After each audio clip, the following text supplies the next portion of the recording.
नमस्कार दोस्तों, मैं आप सबका स्वागत करता हूं आपके अपने YouTube चैनल पर जिसका नाम है बेस्ट हिंदी स्टोरी टेलर। और मैं आज आप लोगों के लिए लेकर आया हूं एक बेहतरीन कहानी जिसका नाम है RBI बैंक की चोरी पार्ट 5। बाकी के 4 पार्ट आप ऊपर दिए गए लिंक से सुन सकते हैं। तो आइए शुरू करते हैं आगे की कहानी। इंस्पेक्टर चांदराम जी ने नील की गिरफ्तारी के बाद एक राहत की सांस ली, लेकिन डेनियल मार्को का रहस्य अब भी अनसुलझा था। मार्को की पहचान, उसका ठिकाना, उसकी योजनाएं, सब कुछ धुंध में छिपा था। चांदराम जी जानते थे कि जब तक मार्को पकड़ा नहीं जाता तब तक यह लड़ाई अधूरी है, परंतु मार्को की पहचान एक रहस्य बनी हुई थी।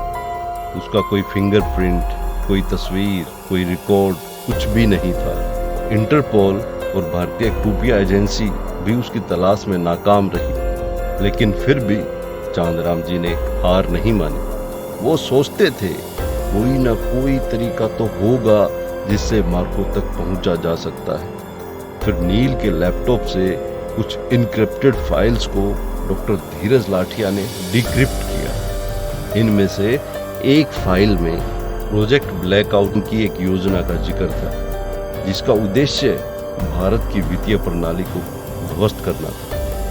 प्रोजेक्ट ब्लैकआउट एक साइबर हमला था जिसमें देश के प्रमुख बैंकों के सर्वर्स को हैक करके करोड़ों खातों से धन ट्रांसफर करने की योजना थी। इस योजना में भारतीय बैंकिंग प्रणाली को पूरी तरह से ठप करने का इरादा था। चांदराम जी ने तुरंत RBI और अन्य प्रमुख बैंकों को सतर्क किया।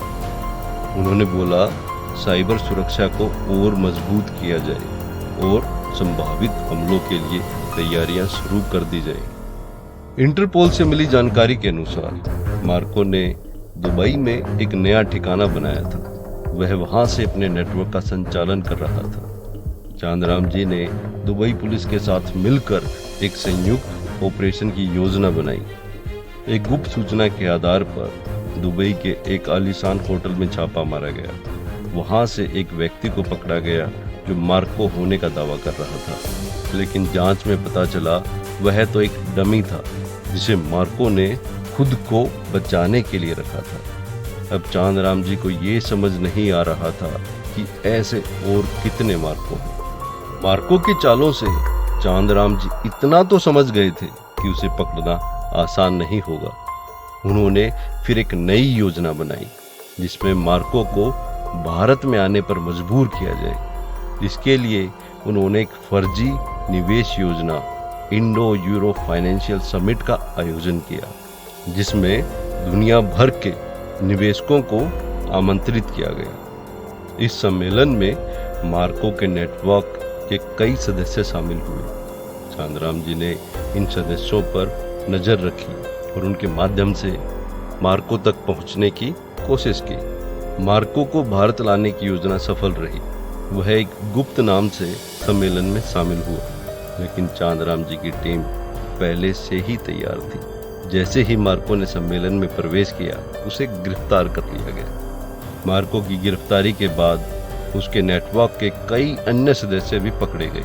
प्रोजेक्ट ब्लैकआउट की योजना को पूरी तरह से नष्ट कर दिया गया। मार्को ने आखिरी चाल चलने की कोशिश की, लेकिन जब चांदराम जी ने उसका सामना किया तो उसने एक चौंकाने वाली बात बताई। तुम मुझे पकड़ सकते हो इंस्पेक्टर, लेकिन जो मैंने शुरू किया है वो खत्म नहीं होगा, मार्को ने कहा। यह सुनकर चांदराम जी को एहसास हुआ कि शायद यह खेल अभी खत्म नहीं हुआ है। मार्को की गिरफ्तारी के बाद भी उसके अंडरवर्ल्ड नेटवर्क का खतरा बना रहेगा।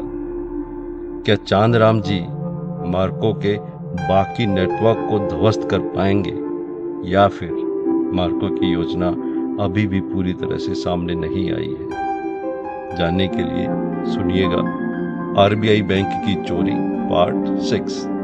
अगर आप मेरे चैनल पर नए हैं तो कृपया करके सब्सक्राइब कीजिएगा और अपना प्यार देने के लिए लाइक कीजिएगा और अपने सुझाव और प्रतिक्रिया देने के लिए कमेंट कीजिएगा।